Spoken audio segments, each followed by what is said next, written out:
Hello everyone and welcome to my top 10 games of 2015. So this is actually part 2 of, well, two-part series. The last part was, well, top 20, places 20 to 11. So if you want to see that, you can click the annotation here on my screen. Anyway, so, yeah, as you know, this is my list, my opinions. I haven't played every game of the year, so, you know, this is what it is. This was a hard list to make, and you were overwhelmingly positive with the last video, so thank you very much. But enough dilly-dallying. Let's begin.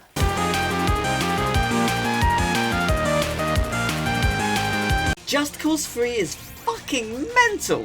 Just Cause's biggest flaw in this entry of the series is that it's quite repetitious. However, that repetition is blowing everything up in creative ways, and I enjoy that a lot. I quite like flying around the gorgeous scenery, as it's something that's really quite spectacular as you explore the huge map that this game has. Is it the best game of the year? No, it has its flaws, but I really like causing carnage in the craziest and most imaginative way possible.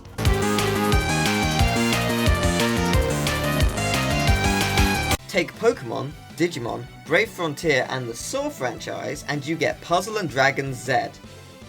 Okay, one of those is a lie. This was one of the biggest surprises of the year for me. I had no idea what I was going to get out of this game, but in the end I got a fantastic puzzle game with lovable, beautiful monsters, an in-depth story, and exciting puzzle mechanics. I personally didn't like the Mario version all that much, but Z was awesome.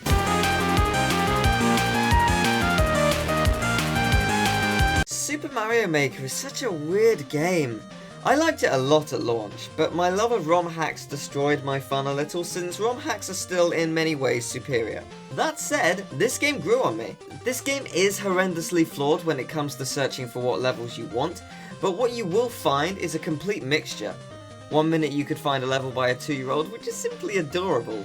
The next a broken mess of a level by a competent adult, which is really not adorable. Then you could stumble across the diamond in the rough. Then you'll encounter something by fucking Ross. And then you'll oh fuck, it's Panga's levels. Run and hide and skip and flee and never dare waste literally your entire day trying to complete 2 jumps of this hell. Mario Maker, simply put, is mental. You'll have a blast with it. Creating levels is super fun too.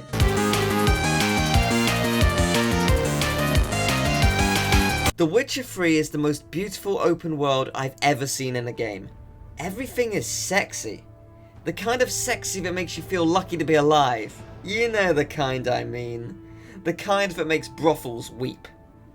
Every mission feels like a journey and nothing feels pointless. Even the side missions, which is incredibly impressive in a game of this scale. I love this game. It's epic, it's charming, it's exhilarating, it's sexy. You know the kind of sexy I mean. The kind that intimidates everyone around them and turns them into a jealous bitch.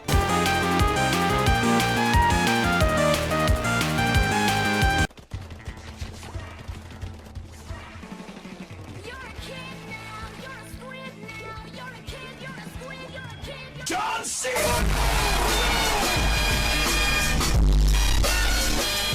God, I love Splatoon. This is arguably one of the best shooter games out there. Perfect for literally all ages, although admittedly a kid will be destroyed online by the squids who spend 5 hours a day playing this game. Seriously though, this game was incredible at launch as it was really innovative as you move through your own ink. But now there are new battle modes, weapons, and around 10 new maps for free! And each of them require a completely different strategy if you're going to succeed. The same goes for the weapons. There's so much variety, and whilst each works completely differently, none of them are really broken. You'll win due to your own skill, and that's something not many games can pull off. I tip my tentacle to you, Splatoon.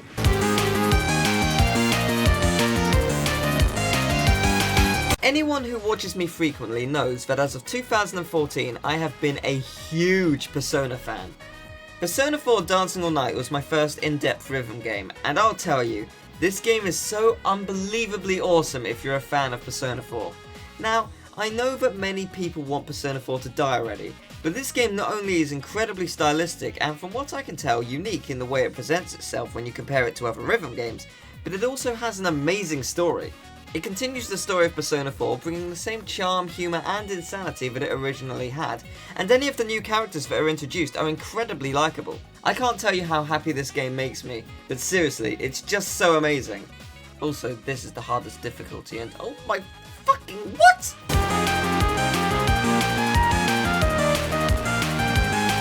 I'm currently writing the script for this video on paper, and I'm thinking of puns for this game, and they are terrible. Paper Mario is now a staple in the Mario and Luigi universe. Ha!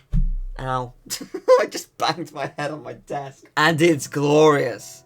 Our two-dimensional friend, along with all the bad guys of the paper world, escaped from a book in the Mario and Luigi universe, and now they need to team up to save the Peaches and defeat the Bowsers. The story may not have as much depth as the previous entries in the series, but the game goes out of its way to have some truly hilarious and in some cases heartwarming moments between the original and paper counterparts. That and the gameplay has only gotten better with the inclusion of Paper Mario and new battle cards, adding another layer of depth to this already incredible series. Please make more collaborations like this in the future, Nintendo. How about Splatoon in Delfino Plaza?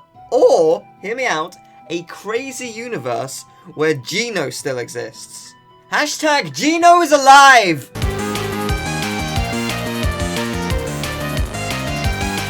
Metal Gear Solid The Phantom Pain is tactical espionage at its finest.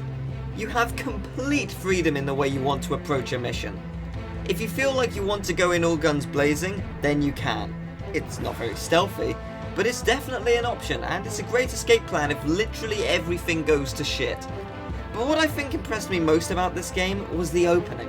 The first hour of the game is the most intense, exciting, and intriguing opening to a game I've ever played. It's amazing. That alone is genuinely worth buying it. But then, you get a whole game after it, and you feel like you've struck gold.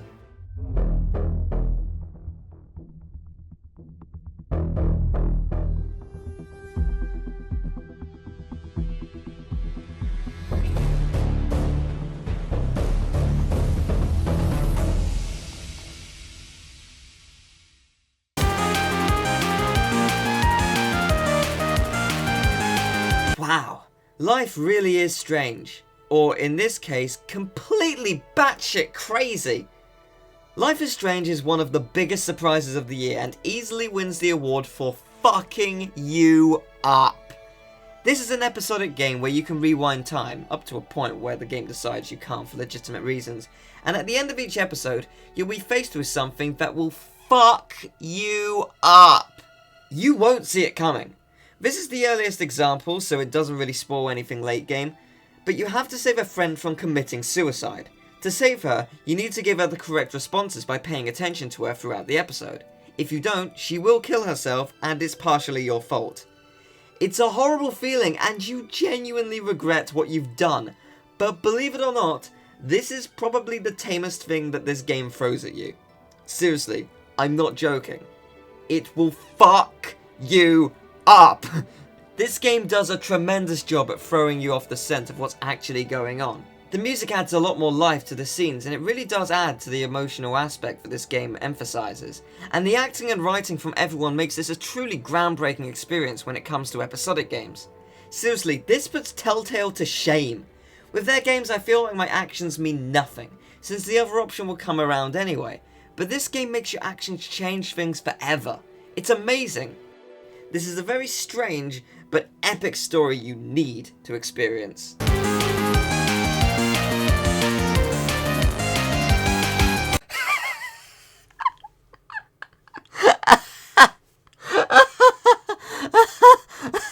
No fucking chance.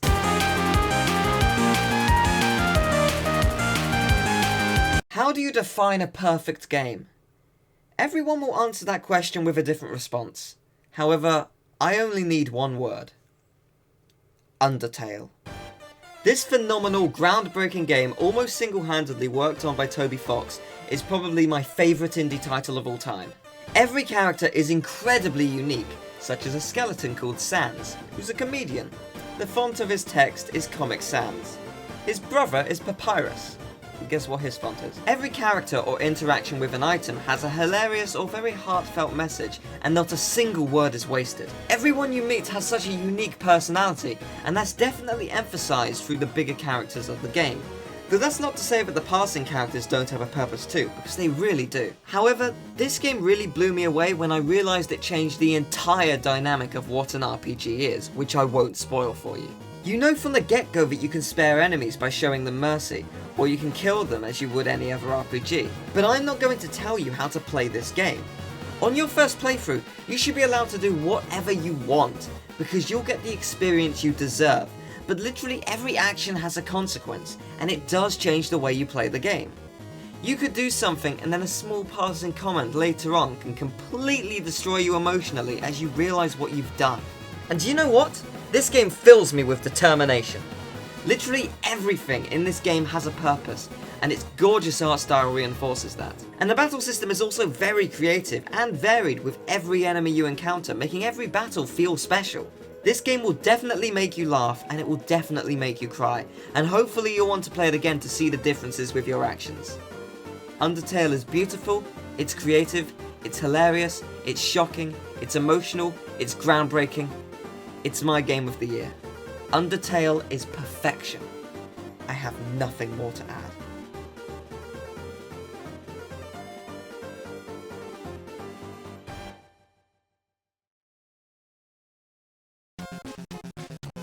Hello everyone, thank you very much for watching part 2 of my top 20 games of the year, the top 10, and yeah, Undertale, you need to play it, you really do. I had loads of people telling me how I should play it, and they were wrong to do that. I respect people's opinions and wanting me to play it how they experienced it, or how they would like to see me play it, but you should never tell someone how to play this game the first time through. It is just, you will get what you want out of it by playing it your way. After you've done that, you can do whatever you want. You can play it to see the other endings, do that. But the first time through, just play it the way you want. If you want to kill everyone, kill everyone. If you want to save everyone, save everyone. If you want to kill some people and save some people, do it. It's just, you get what you want. It's amazing. It really is. And you will love it. So yeah, thank you very much for watching. Hope you enjoyed the video. If you did, leave a like, subscribe, and I will see you next time. Bye bye.